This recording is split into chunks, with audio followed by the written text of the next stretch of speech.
If needlework is your passion, whether you're stitching by hand, machine, or mixing it all up, you're going to want to hear about the Mr. X Stitch Contemporary Needlework Prize 2025. This prize celebrates the best in modern stitch, and it's open to creatives from all around the world, whether you're a student or an emerging artist or a seasoned professional. And the best part, you don't have to send your work anywhere. Just upload high-resolution images to a private folder we will send you after you enter. You can enter more than one category, for instance, hand embroidery and 3D textiles. Just grab an entry for each one. And if you've got a student ID, you can get 50% off the entry price as well. The deadline for entering is 30th of June 2025, and entries are now open at xstitchmag.com/prize-entry. Thanks to our brilliant sponsors, Bookmarked Hub by Search Press and David and Charles, and the legends at Lowry Workstands. If you've got the stitch bug, this is your time. Show us what you've got. Enter the prize now. Visit xstitchmag.com/prize-entry to get your ticket today.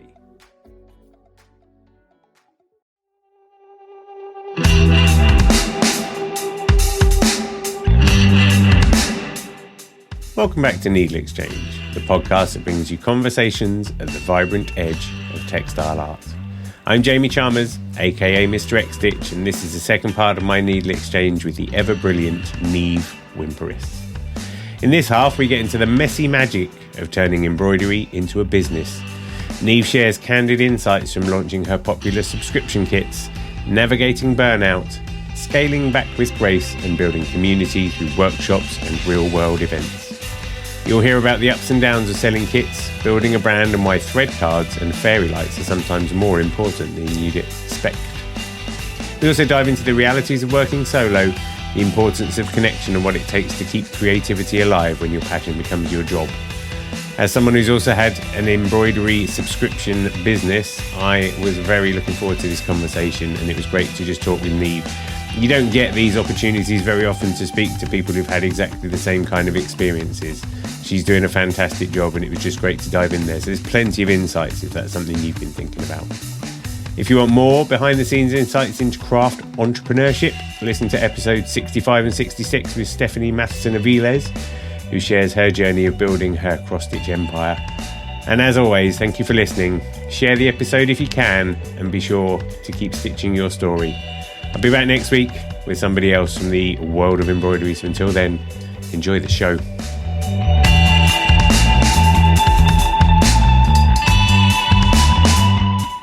It was one of the things I really wanted to talk to you about, because we've both done subscription things, and I'm very interested to understand the wisdom that you've got from having done it. Like, can you remember some of the early things, like rookie errors or anything like that?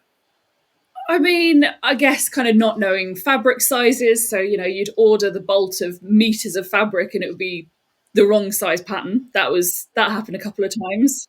That was really stressful. The first time we did it on black fabric, I hadn't made the outlines big enough so you couldn't see it. Like that was really awful. We've moved to cones of thread now, so we make our own thread cards. But originally we were using full skeins of DMC thread. And, when we were having to put together 400 boxes with 8 colours of thread in. So that's, 400 times 8 of thread. And DMC simply wouldn't have the stock. And so, it didn't matter how kind of early you ordered, you wouldn't get it. And so there were a couple of instances where, some of my kits were delayed by literal months. And this again speaks to kind of like the loveliness and loyalty of my customers, where they were okay with that. I didn't get any, kind of awful emails of people complaining. I just tried to be upfront and say, this is the situation. You will get it as soon as I have the thread. Like, this is really stressful. I'm not sleeping. So yeah, kind of stock levels and ordering the right amounts and stuff. That, I mean, I still kind of get it wrong sometimes, and because again, maths makes me cry. Yeah, right. Yeah. And yeah, you think like 2,100 meters of thread will be enough, and then suddenly it's not. You're like, oh God, this comes from France. Because I can remember fairly early on thinking, because, you know, I tried to sell patterns back in the day. I swear to this day, I've got something like 700 sales on Etsy, and I opened my Etsy shop in 2007. Yeah. It's pretty embarrassing. Yeah. But I kind of knew that the idea of making up kits just wasn't for me. Like, I mean, you must have had hours of building boxes and all those kind of things, right? Oh my God, the building of the boxes. Yeah, that's something else that I just sort of blank out. I mean, luckily you can do it in front of the TV, but you know, those cardboard boxes, they come to you and they're just flat packed, and you've got to do so much folding for each individual box. And you know, we kind of sell like we're down to about 320 subscription kits, but that's still 320 boxes to fold. Yeah, it's all those little things. And you know, we put 2 needles into a packet. You know, we always give a choice of needle sizes. Those, you know, 2 needles into a packet, and then with a sticker on the front, and like, yeah, God, yeah, the little bits and pieces, isn't it? You just and I don't think people cotton on to that. I remember, I think it's Annie from Stitchfinity. She developed a sort of thread cutting tool, which meant it was quite easy for them to cut the same lengths of thread. Yeah, because that was a massive time saver rather than having to measure it out and all those. So kind of things. yeah, so my husband did something similar, and he made this kind of roller machine out of Connects, you know, the kids' toy, right? Connects. Yeah. And so it's this sort of barrel that measures to 50 centimeters, and so you kind of clip the thread on, and then you just like wind it, and then you can just cut through it. And like, yeah, it's just this mad machine made out of Connects. He literally just sat down at his mum's table and built it. And like, I bet he loved that. That's baffling to me, but he's an engineer and a clockmaker, you know, that kind of thing works for him. Yeah. Yeah, and now we have a mad machine from Turkey that we call Thready Mercury, and it rolls the thread onto our custom made thread cards, and you know, does the correct amount, and kind of then you snip it off. And yeah, that's amazing. Yeah. Thready Mercury, or is that too far with the name playing because he's from Turkey? No. And then would you get paper cuts? Would you get paper cuts doing the boxes? I imagine getting one like 12 boxes in, you still got another 280 to get. You'd be like, oh bloody hell. No paper cuts, thankfully. Yeah. So now with this kind of frequency, do you think that's the thing then? Because going back to an earlier point, the trade-off of your own artistic passion, desire, the need to be an artist. Yeah. Do you think that by producing new designs at that frequency, it gives you time to linger in that space rather than thinking, I've just got to get something done, so I'll do my best? Yeah. So I'm kind of hoping to go back to like more like personal practices, you know, as they would probably call it. So, you know, I've bought a new painting to stitch on because that's something that I really loved doing. So I've got a new painting, but now I've got to sit and actually kind of think about what I want it to say, and like, you know, all of this kind of stuff. And the kind of frequency hasn't necessarily decreased because of the cut in finances by cutting the subscription. I now need to kind of make more mini kits and do more workshops and kind of, you know, all of this other stuff to try and add the income back in. Yeah, because we foolishly live in a really beautiful flat that costs so much money. Stroud, right? Cheltenham. There Yeah. you go. I'm enough. Born in Stroud, yeah. I mean, I'm just putting it out there. You could probably buy a 17-bedroom house in Crewe for the same money. Yeah, but at what cost? Well, indeed. I mean, I love it down here. It's urban and unattractive, but, you know, that's just me. Love you, Crewe. Anyway. It's an interesting trade-off, isn't it? And I think there's a risk.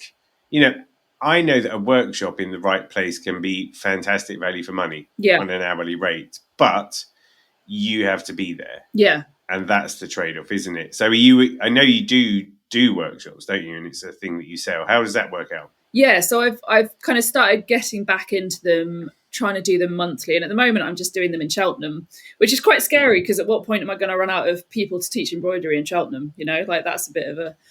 That's a Are bit you teaching new people and over again? just new people every time. Yeah. Yeah. I used to do this thing in London. I used to have a session at Drink Shop Do, which was like Oh yeah, I love Drink Shop Do. Drink Shop Do is great. And I was like there. Yeah, honestly, I walked past it the other month. It's so depressing. There's just nothing there now. But I was like their resident. I had a residency doing cross stitch or whatever, and it was a fine time because there was an app that I can't remember the name of now, but you could just book an activity, and I'd have like 40 people a night come and do it, which is a bit bonkers, like teaching needlework and just mostly apologising to people for the first hour while I played catch up and everything. Yeah. But yeah, the thing is you do need that throughput of people who've never done it before, because to go and do the other thing where it's more like a stitching social is the thing that you feel a bit guilty charging however much money for, don't you? Yeah, exactly. Yeah. So, but you know, at the moment I haven't run out. We've sold out of each workshop I've done, and I know that there's been people who have been wanting a waiting list kind of thing. But I'm finding it really is kind of like refueling my love for embroidery, because it's really easy to lose the love when it's your job, you know. But then when you're teaching new people and they get the hang of French knots or satin stitch, and you know, you can suddenly like see in their face like the realization of like, oh, that's how you do that. You know, I come home from workshops going, that was bloody brilliant. Like I'm so chuffed, and now there's a whole new load of people who know how to do it, because that was why I started making kits. It's because I wanted other people to love embroidery the way that I love it. So, you know, I always wanted to make it as accessible as possible. It's why I put so much time into the instructions and stuff, because I wanted people to get that feeling that I got the first time I did it. And, you know, and that's why I really enjoy doing workshops, because you get to see that moment, and that's really lovely. Yeah. Yeah. It's quite handy as well, I think, because it's sort of healthy. I think when you work for yourself and you kind of by yourself, even if you've got a little team, it's really insular, isn't it? And actually putting yourself out there and getting out into the world of it all is very healthy. I can remember, because, I mean, yeah, COVID was massively disruptive in that respect. Yeah. But I don't think I taught a workshop for like 5 years, probably. It was probably mildly bricking it the first time I did it. Yeah, no, definitely. I think it's kind of something that I've realized within the last year. I'm really lonely. And because I'm just sat on my sofa by myself stitching, you know. And I think it's another reason why I put so much kind of time and effort into my Instagram and really kind of building a community of people, because I just need somebody to talk to. Which is incredibly sad, and I do talk to my therapist about it. But like, you know, you are just by yourself, so it's really nice. You know, it's why I love doing like markets and things as well, like just in-person events where you're getting out of the house and talking to people is lovely. Yeah. Do you have the thing that I have? People are like, "What's your studio like?" And I'm like, Let's talk about my studio. It's a very small bedroom in my house, and everything you see is arranged nicely, and the rest of it is carnage." Yeah, no, exactly. I mean, like, I don't have like a set stitching place. We have the place that we pack the kits, and that's the spare bedroom. And sometimes it's tidy, and sometimes it's complete chaos, and it's far too small for the for the job that it does. But I mean, I'd imagine with you, people are like, you'll be like, "Well, I sit on the rocking chair on the veranda, and I look out over the fields at the horses merrily chewing hollyhocks, and I think, this is marvellous. Oh, I've been asleep for an hour. I'll get on with some stitching." It's just so not real, isn't it? Yeah, exactly. Yeah. I'm watching Cash in the Attic and folding boxes again. Literally, Married at First Sight is on.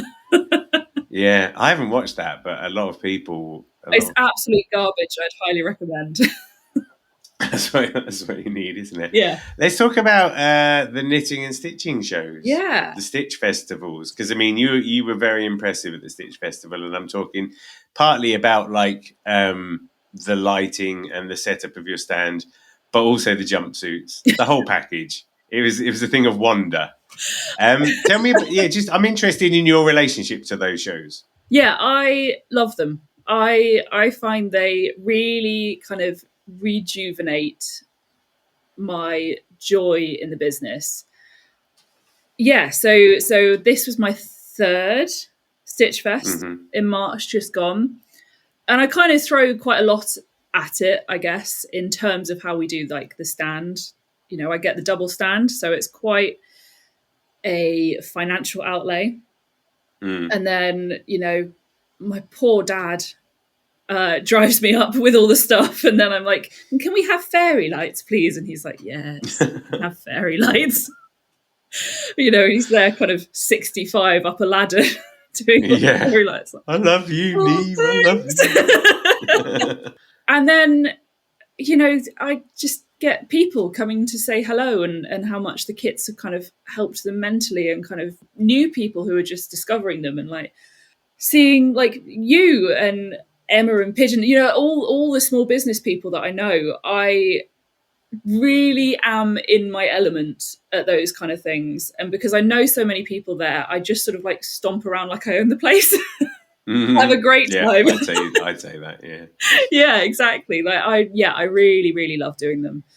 But there's always, you know, the kind of run up to it where you're trying to make sure you've got enough stock, and you're really worried that actually this year it's going to be a complete flop and nobody's going to buy from you, and you know, all of that kind of stuff. I get so nervous in the run-ups to shows, really freaked out, you know, kind of in the van with my dad going, oh my God, it's going to be awful.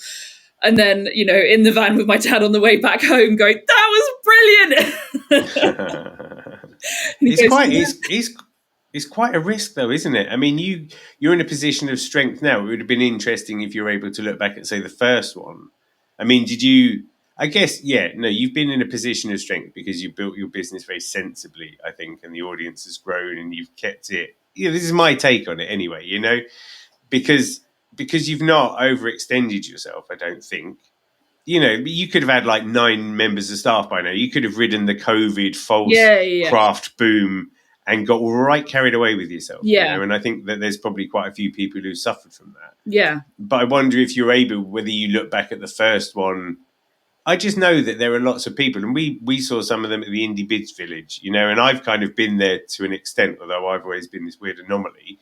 But it's a big outlay. It's pretty scary. It takes quite a while for you to get to be able to relax into a show like that, because you are worried about at least breaking even. Yeah. I'm interested in your take on all of that. Yeah, no, absolutely. And, you know, I like I say, still worry about breaking even. I still panic that, you know, this will be the year that it all goes wrong. But it's tricky, like with new people coming in who haven't done it before. I can understand the desire to spend as little as possible. You know, go for a smaller stand because you don't know how it's going to work out. Don't buy lighting, you know, all of this kind of stuff. When actually you really need to trust yourself at things like this, and you need a slightly bigger stand. You know, it doesn't have to be huge, but you know, there are some that are 2 by 2 meters.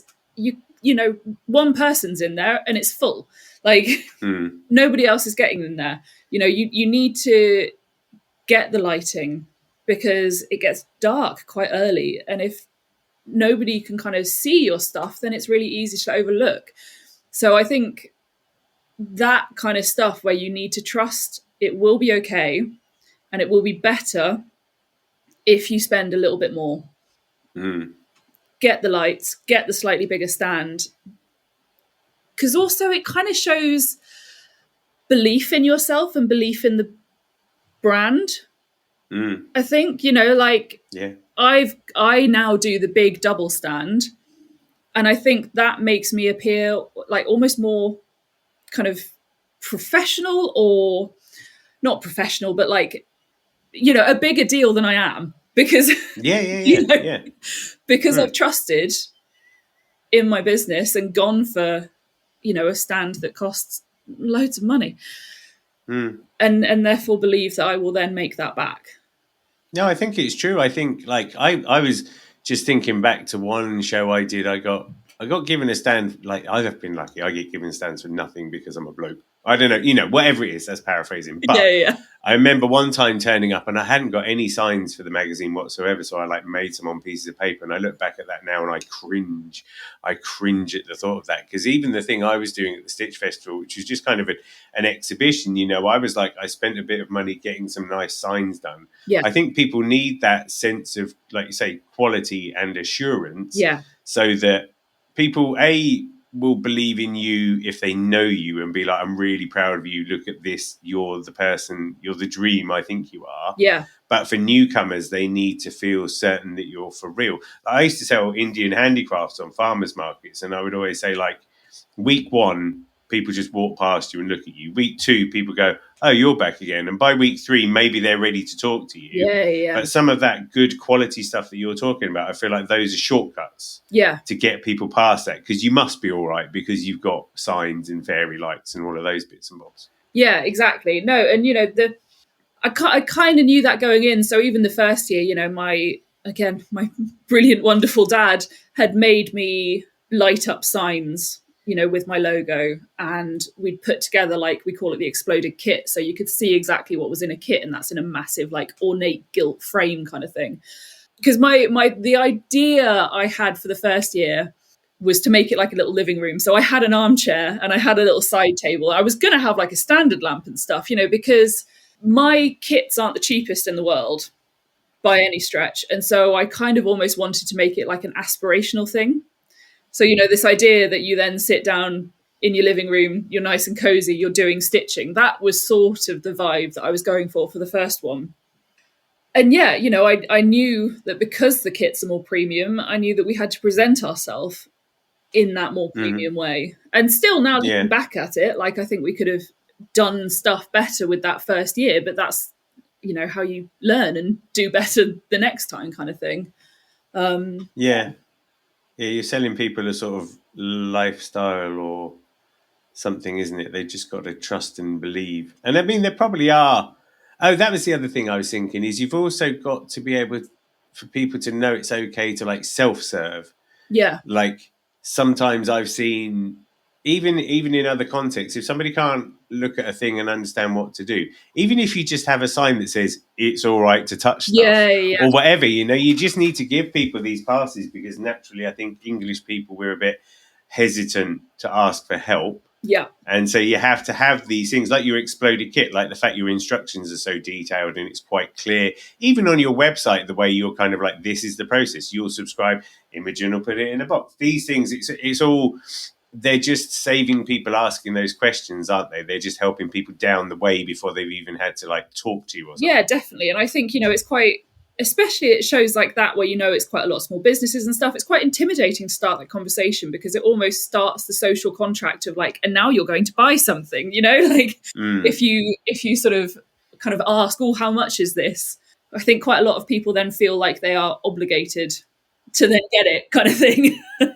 And, so last year I didn't have prices on the individual shelves with the kits. I just had a big price sign above. That's not good enough. And so this year I had the prices on the shelves underneath the kits, and that's worked better. And then people felt like they could take that off the shelf kind of thing. And I think that's another tip for anyone kind of doing a show like Stitch Fest or, Knit and Stitch. As much signage as possible. A price list where it has everything written on is not enough. Things need to be individually priced. The great British public, God bless them, do not want to read. They will ignore all your signs. You need to hit them in the face with it. And I think, you also need to hit them in the face with what you are selling. If you walk up to a stand and it's not immediately obvious what it is, they're just going to walk off again. Yeah. And I think it's interesting as well, because at a show like that, you've got people who are willing, we had the Dukey stand near us, they're selling items at £800 each. Yeah.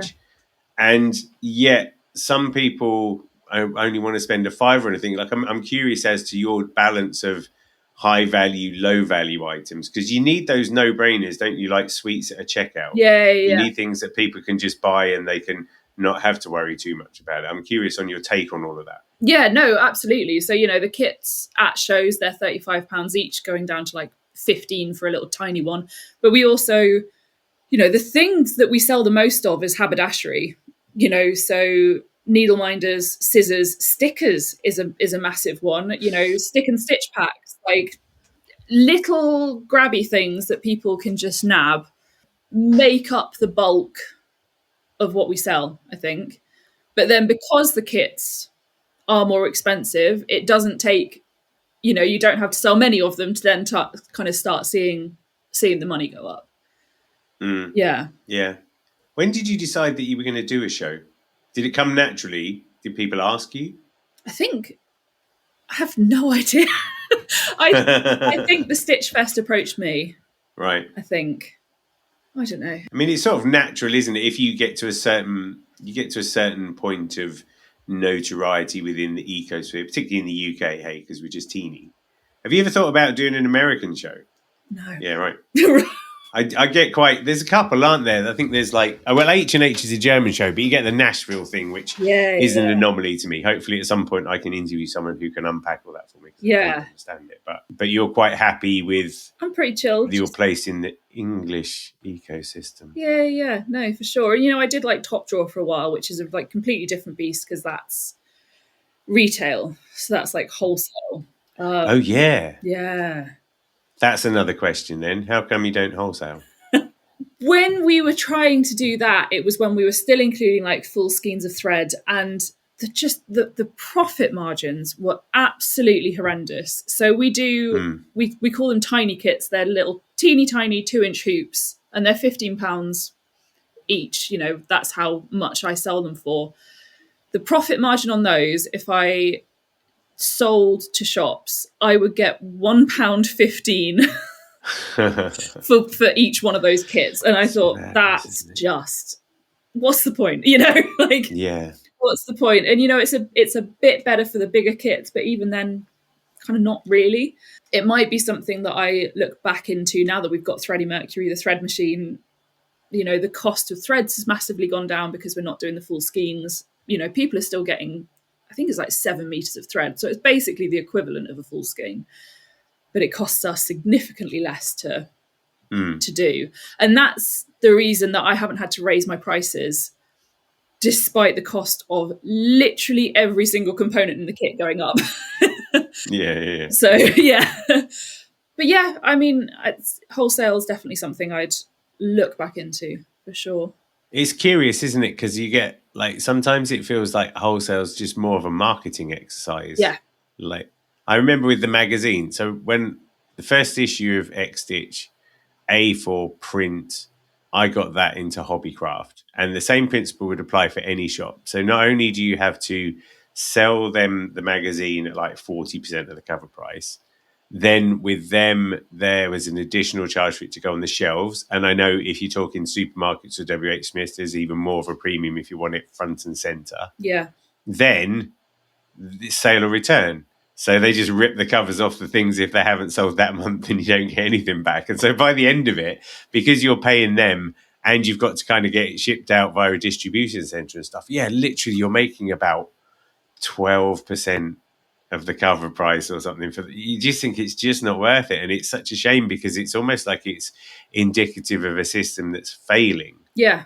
I was fascinated actually by the fact that WH Smith have chosen to focus just on their travel side. So the shops they have in airports and motorway services, and they're forsaking all the rest. And that's because they put the prices up.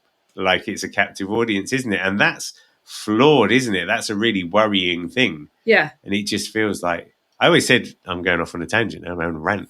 I always said, if I was in charge, I'd make a rule that said, the price you pay for a burger, the price you pay for anything has to be the same across the whole country. Yeah. So the price you pay for a packet of Wrigley's chewing gum should be the same whether you buy it in motorway services or for a company, for a WH Smiths or whatever. Yeah. Because you can buy motorway services sweets. Who buys Tangfastics from the motorway services? They're £9 or something ridiculous. Do you know what I mean? Yeah. And it's they see that as being a good business model. Yeah. It's outrageous, isn't it? Yeah. And I feel that was just totally a rant then. No, it's fine. I mean, it's the markups that are put on are really difficult. one of my goals when I first started going wholesale, I was like, I really want to get into Liberty. Liberty haberdashers, like we said, Yeah. they put 200% markup.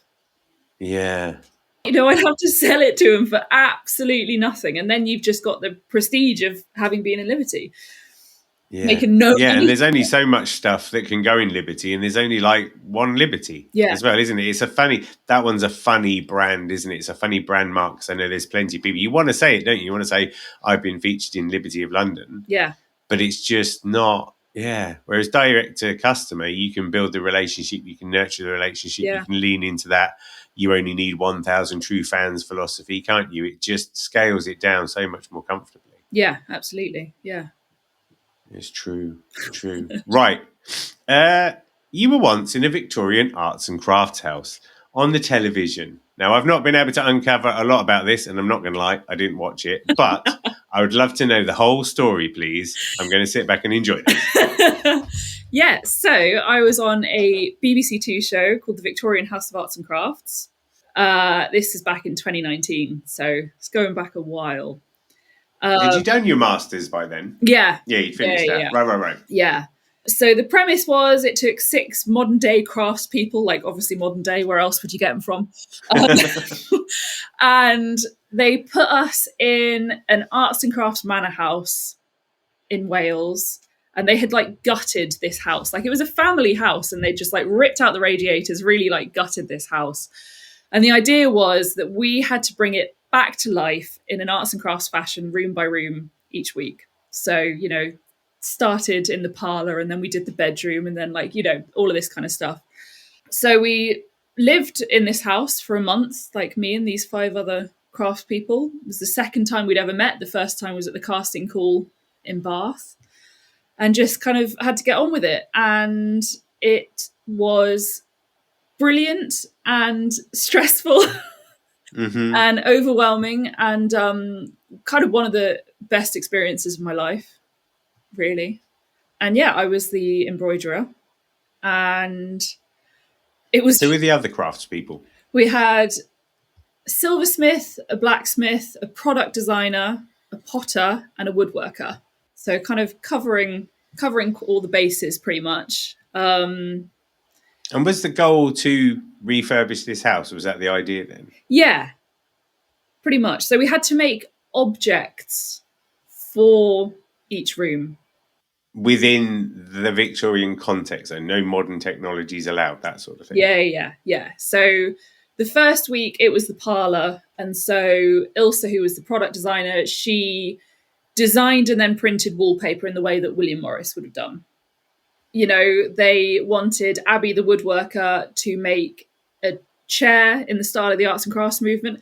They literally gave him a tree trunk and an axe and said, there you go, crack on. All right. And even after kind of cameras stopped rolling, we didn't get out the power tools or anything like that. We continued working in that way. But you were glad you were the needleworker, though. Jeez Louise, that's an easy... That has not changed, exactly. Yeah, right, yeah. Bit of daylight made the only difference. Yeah, and so the first week I had to learn how to rush a chair with like reeds.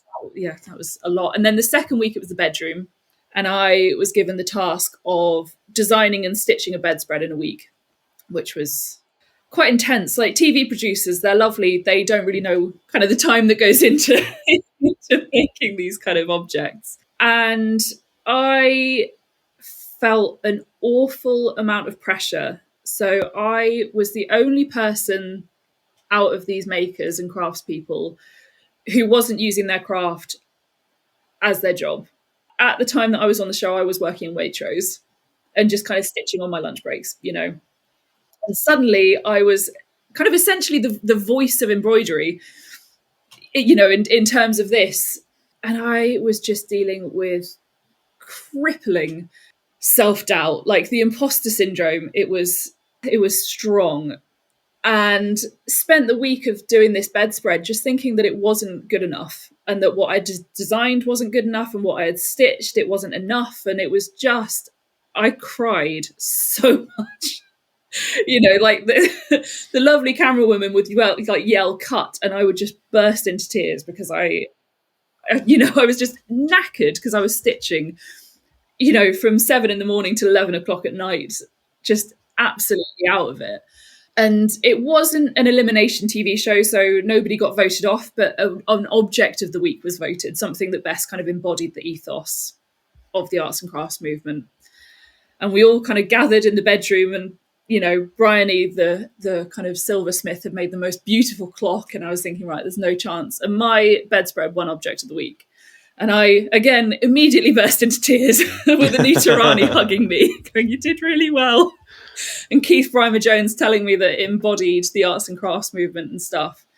And that moment changed my life, because that was the moment that I decided I was never going to doubt myself again. I was never going to think that what I did wasn't good enough. I was going to trust that my designs, my skills, everything was worthy. And, that moment was caught on camera.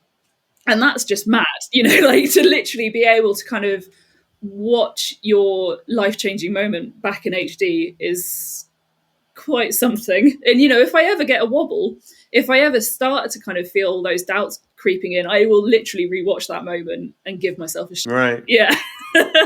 So what episode was that moment, by the way? That was episode 2. That's amazing. Yeah. Yeah. Do you have any relationship with any of the people on it still? Yeah. We're in a group chat. We still chat.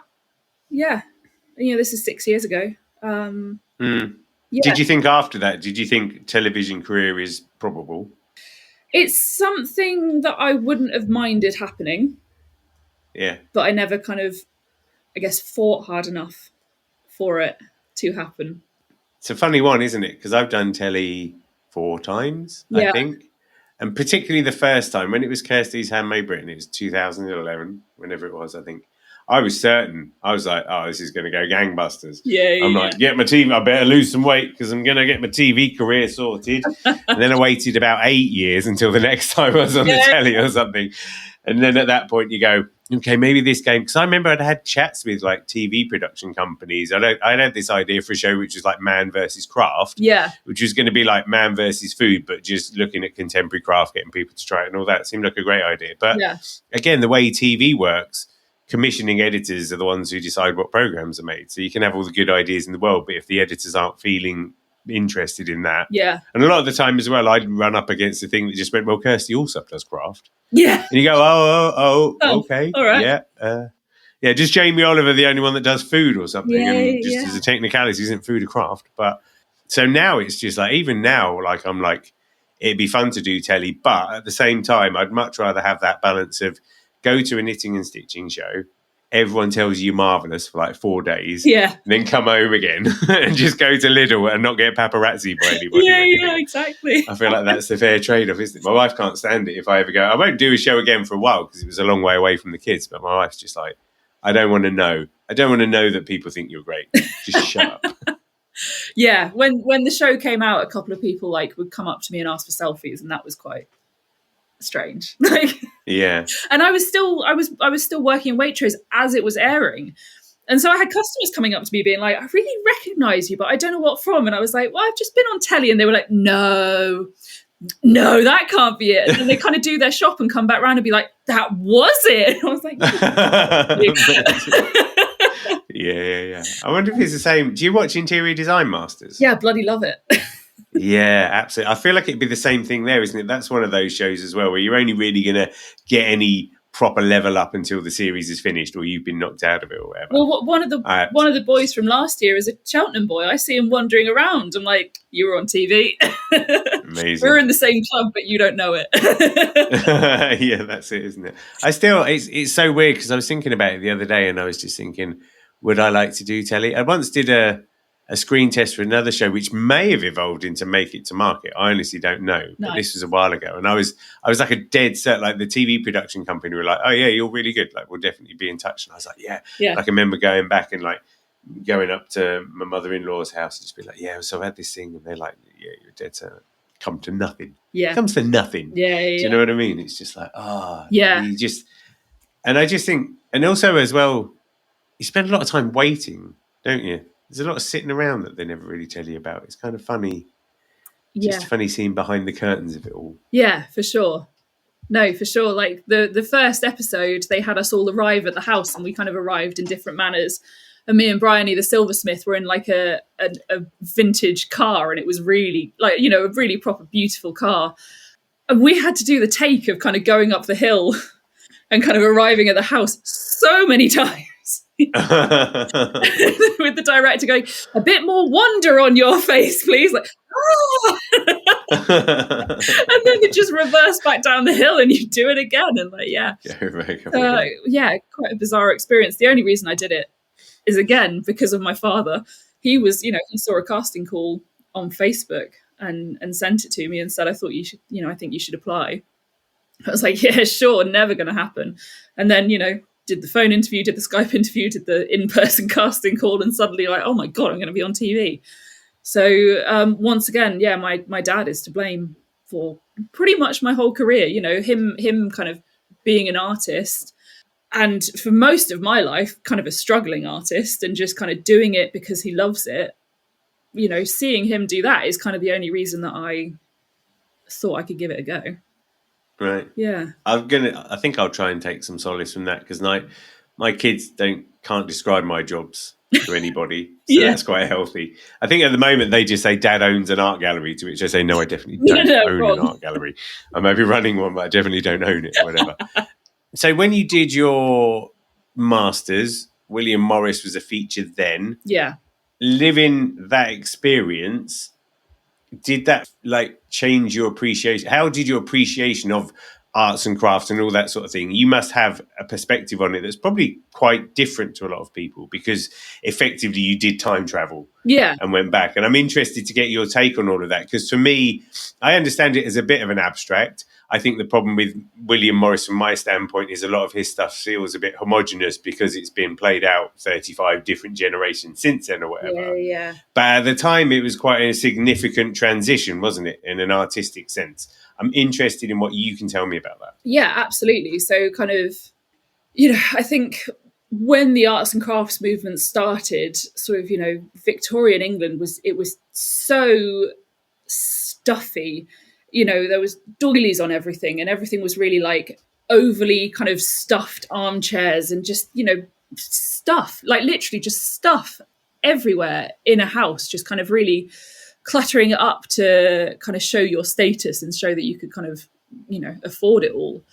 And the arts and crafts movement really pared that back. And, you know, there's the famous William Morris quote of, you know, have nothing in your home that you do not believe to be beautiful or know to be useful, kind of thing. Like really stripped back all the stuff and really focused on the makers, which I think is really interesting. So, you know, kind of the woodworkers who could do this kind of stuff with the wood, who maybe weren't so appreciated, suddenly kind of elevated to a higher status. And I think the relationship that he had with embroidery was quite an interesting one.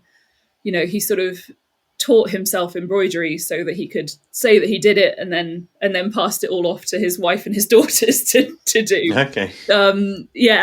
Which is like, yeah, fair enough. So he just kind of learned. That make you angry, that kind of thing. Yeah.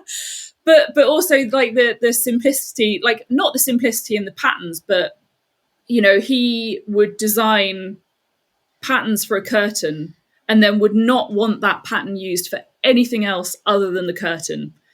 So it's so fascinating what has been done with William Morris and his designs since then. You know, if he designed something for a wallpaper, he only wanted it used for the wallpaper. And so now to see it as a wallpaper, as cushions, as curtains, as clothes, as, you know, all of these different kind of things, I think that's goes so far away from the ethos of what the arts and crafts movement embodied and what William Morris kind of wanted to happen with his designs.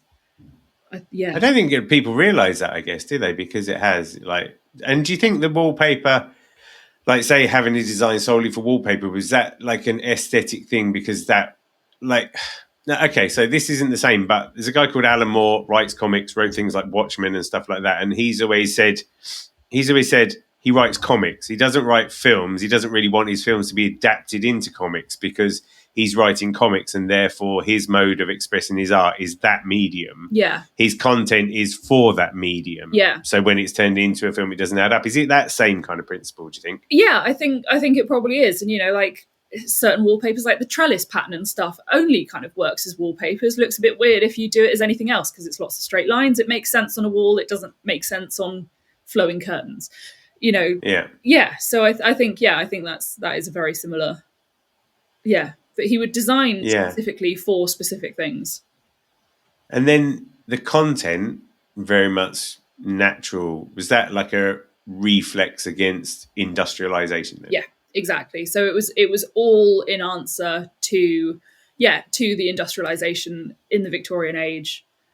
Kind of going back to as natural as possible, as locally made as possible, using kind of, one maker who would do one thing. Yeah, that was all a response. Yeah. And to what extent do you find that what you do is holding on to those principles? Well, I'm not being sarcastic there. That's really bad, isn't it? It's like, yeah, I know you get your stuff from China. I know you don't, but I'm interested in to see whether there's points in there that really resonate with you that you hold to be valuable. Yeah. I mean, yeah, there's definitely, I'll kind of always take the arts and crafts ethos, but also Morris & Co. made embroidery kits. Mm-hmm. And, it would be for like fire panels and stuff. And there would be somebody who would start the stitching and then would package it up as a kit. And so you would then get the kit that had already had like a chunk stitch, so you could kind of see what you were meant to do, which is really interesting. So, yes, a kind of not industrialized embroidery, but certainly producing it on mass, but then so were they. Yeah. And this is the thing. That's not meant to be a dig because it's hard. You can't talk about like for like because we live in a globalized world. Do you know what I mean? Yeah. But I think there's something. I know that you're conscientious about the products that you choose where you can be without a kit having to be 140 quid or whatever. And I know those are those principles. And I just wonder, it feels like some of those principles are things we owe it to ourselves to hold on to in the face of Temu or whatever. My inbox is filled with Chinese hoop makers, like hoop manufacturers. I will always use Elbacy hoops. They are made in the village that my grandma lives in. Like, I know the factory, the little kind of factory where they are made. Like, one of the reasons why I choose to use them is because of that connection. Yeah. I think they're quite important things, aren't they? It's so weird. I don't know how you feel about the fact that, so was there a point, I know when my point was, when you realised about the context of all this, when you went from being needlework's a fun thing to suddenly going, this is an interesting storyline that's been going on for centuries, or this is an interesting craft that's been around for 5,000 years? Yeah, I mean, sort of kind of always had it in the back of my head, but I think, I remember seeing posts on Tumblr. Like I was on Tumblr all the time, back when I first kind of started. And I think that's where my sort of like radicalization happened. And like, embroidery was big on Tumblr, and talking about the history of embroidery was big on Tumblr. But, reading the Subversive Stitch for the MA definitely kind of solidified it and gave me actual, dates and... Yeah. It's bonkers, isn't it? Yeah. Right. I'm going to go on to the really hard questions now, as is the way. Do you have a favourite band or a favourite album? Okay. The way that I consume music is I will hear a song, think, bloody love that song, add it to my massive Spotify playlist, and then will not listen to any of their other music. Okay, I just collect songs that I like. But my favourite album is NX093, Kick by NX093. Okay. Yeah. Okay, because? Yeah. My family on my mum's side, we've been going to the same beach down in Cornwall every year. They've been going for 50 years down to the same beach. And growing up, that was the one album that was in the car that we would listen to on holiday. So it is just kind of driving around little Cornish country roads with guns in the sky blazing at the, at top volume. So yeah, Kick by NX reminds me of really happy childhood times with my mum and my grandparents. I guess that's pretty groovy childhood. Yeah. Isn't it? I mean, when you're working, do you listen to much music? Your eternal Spotify playlist? My eternal Spotify playlist. I listen to Radio 2. Huh? Yeah, that's what I listen to. Like, just, first thing in the morning. I mean, I'm not going to... I love Radio 2. Love I Radio know. 2. When you suddenly go, I think I might be middle-aged because I love Radio 2. But the fact that all the old DJs from Radio 1 are now on Radio 2. Give me Sarah Cox talking about sandwiches all day long. Exactly. They kind of play all the stuff that I love. Why wouldn't I listen to it? Get angry at Jeremy Vine? Stunning. Yeah. I mean, he's probably the one I tune out of. I sometimes... In our kitchen, it's either Radio 2 or it's Six Music, depending on... If it's a weekend, it'll be Six Music. Yeah, I haven't made the shift to Six Music yet, but a lot of my friends have. Yeah, it's a bit more like, I like music, so I'm going to do this. Whereas if you're like, I'm happy to sing to S Club 7 Which on Radio 2. Always. Come on. Pretty much. Yeah. First gig, S Club 7, at the age of 9. Was it? Yeah. Was it? That's funny. Did you have a favourite S Club member? Hannah. Mm-hmm. Yeah. Mm-hmm. Yeah. Hannah Spirit. She always got overshadowed a bit by Rachel Stevens, didn't she? From my standpoint. Hard not. Which is probably different to yours. Yeah, it's true. Look at her now. Yeah. I don't know. Is she still around? I mean, I assume so, yeah. Do you have a favourite film? Yeah. Extended edition Lord of the Rings trilogy. Whoa. Okay. What's that, 12 hours of Bad Boy? Something? Yeah, it is. Back at uni, we used to marathon it, like, quite regularly. But, like, specifically the making of that comes on the extended edition trilogy. Right. Absolutely fascinating. It's my sort of, like, happy place. That's kind of what I put on if I want to sort of feel really immersed, because, they did such fascinating things making those films and kind of used such interesting techniques, and, like, nothing was CG, like, apart from Gollum, but, like, they made all of the sets, and kind of, I really enjoy it. It's really nice to see that level of craftsmanship. Yeah. It's weird, isn't it? Because actually, like, DVDs and all the extras you used to get, I don't know whether you get the same options on streaming platforms anymore, really. You're sort of missing out on a whole, I want to watch The Usual Suspects, but with Kevin Spacey narrating or whatever. You don't get those options anymore, do you? Do you not? Yeah, that's interesting. Do you like fantasy films? Like, is like Tolkien in your wheelhouse, or is it just that? The craftsmanship? No. So I used to reread Lord of the Rings once a year. Kind of. I haven't for a good couple of years now, but I, used to be a real Tolkien nerd. Like, still am, but less obsessed. I mean, yeah, you still are. It never leaves you. I think reading a book more than once makes you a nerd in whatever the direction that is. Quite frankly, once a year. Yeah, like one of the first. And still getting new stuff out of it each time you read it. Yeah. It's a testament to his art, isn't it? Really? One of the first things I stitched was The Tree of Gondor. Right. And then sold it for £10 on Etsy, because, that's... Amazing. 25p an hour, ladies and gentlemen. It's awful, isn't it? It so is. It's so hard to qualify as well. It's so hard to qualify. What do you think about the Lord of the Rings TV show? I mean, I watched it. I didn't watch the second series, which is kind of a testament in itself, because I really love Tolkien. And so the fact that I wasn't immediately like, get this on the telly says something. Right. Yeah. Do you watch much telly? Interior Design Masters notwithstanding. Yeah. Yeah, fair amount, just in the evening. Yeah? Yeah. Like, what was the last good show you watched? What are we watching at the moment? Your Friends and Neighbours? I think it's got John Hamm, Apple TV. Yeah. Yeah, quite enjoying that. Severance, again. Isn't it something about them having a row or something? Like they fall out with their neighbours or something? Is that right? No, he starts nicking from them. Oh, there you go. Yeah. I knew there was something up. I've only seen the... I haven't watched Severance yet. I'm trying to convince Mary to watch it. Is it good? It's really good. Yeah. Why is it good? I don't know. I'm not very good at kind of dissecting my kind of cultural. Yeah. I just go, yeah. It seems to be influencing loads of things. Like I know of like people who are playing like music that's like Severance influenced or something. Yeah. It seems to have this real cultural touch points, lots of places or something. No, definitely. No, it was really good. Don't ask me why. It's the same when I read books, they kind of just like wash over me. Just like word. Okay, so speaking of which, what was the last good book you read and why? God.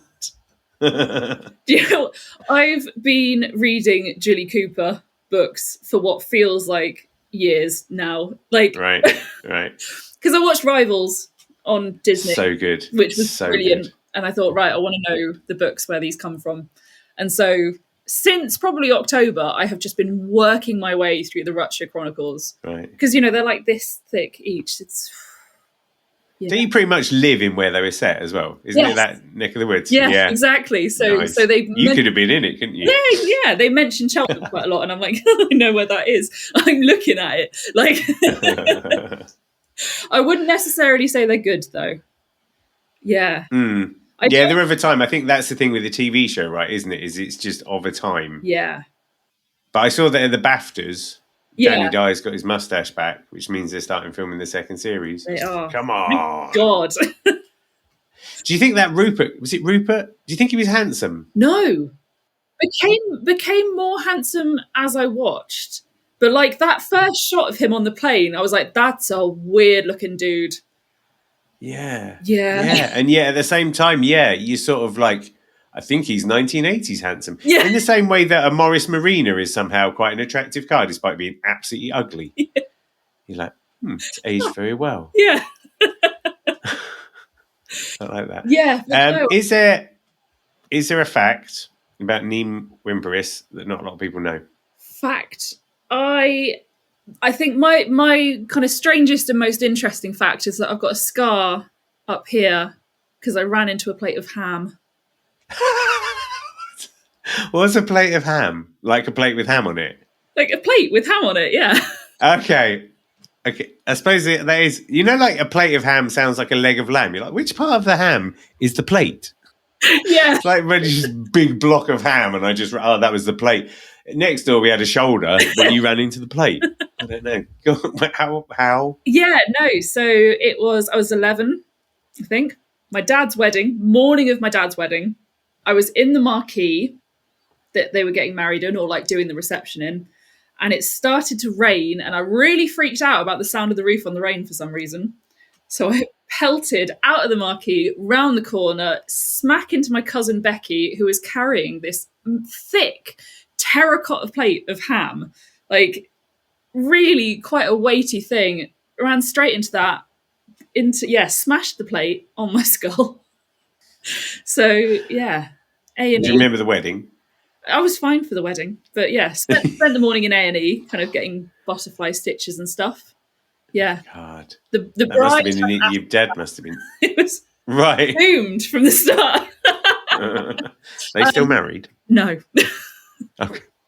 No. But the gods are like, don't do this. Sister, though, so we'll let them off. Yeah, it's all good. Yeah. So ran into a plate of ham. Plate of ham. Happy days. I love that. Hey, Niamh, thanks for having a needle exchange with me. Oh, well, thanks for having me on. I'm glad we finally got around to doing it. It was... yeah, man. It's been a good conversation. I nearly ran into a plate of ham on the way here as well. I thought it was all going to get... Faster! That would have been good, wouldn't it? The length it's taken. That's great.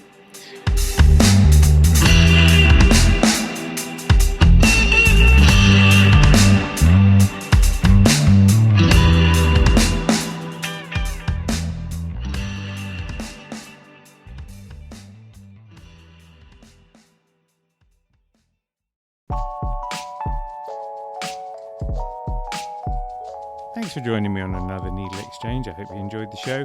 I'd love to hear from you, so feel free to email hello@needle.exchange, that's NEEDL.exchange, with any thoughts, comments or feedback. And if you want to keep up with all the news, sign up to the Needle Exchange mailing list at bit.ly/needleexchange. See you next time.